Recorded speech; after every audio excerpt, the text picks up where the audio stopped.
പുനിയൂർകുളം അണ്ടത്തോട് വടക്കേക്കാട് പോലീസിന്റെ വൻ കഞ്ചാവ് വേട്ട. ഗുഡ്സ് വാഹനത്തിലെ രഹസ്യ അറയിൽ കൊണ്ടുപോകുകയായിരുന്ന 67.429 കിലോ കഞ്ചാവുമായി കോട്ടയം തേലകം സ്വദേശി മംഗിലേറ്റു വീട്ടിൽ 39 വയസ്സുള്ള ലിൻഡോ ജോസഫ് പിടിയിലായി. ഞായറാഴ്ച പുലർച്ചെ അണ്ടത്തോട് കുമാരൻപടി റെഡ് ഹൌസ് പരിസരത്ത് വെച്ചായിരുന്നു സംഭവം.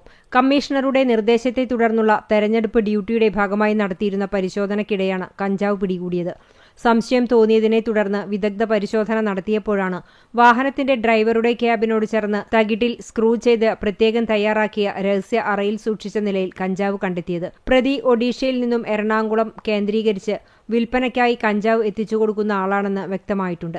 ഇയാൾക്ക് കടുത്തുരുത്തി, പീച്ചി, ബേക്കൽ എന്നീ സ്റ്റേഷനുകളിൽ കേസുകൾ നിലവിലുണ്ടെന്നും പീച്ചി സ്റ്റേഷനിൽ ലഹരിക്കടത്തുമായി ബന്ധപ്പെട്ട കേസിൽ വിചാരണ നടന്നുകൊണ്ടിരിക്കുന്ന പ്രതിയാണെന്നും അന്വേഷണത്തിൽ അറിവായിട്ടുണ്ട്. SI മൻസൂറിന്റെ നേതൃത്വത്തിലുള്ള ASIമാരായ ഷിജു, സുരേഷ് കുമാർ, CPOമാരായ റോഷൻ, പ്രദീപ്, റെജിൽ, സന്ദീപ് തുടങ്ങിയവരാണ് സംഘത്തിലുണ്ടായിരുന്നത്.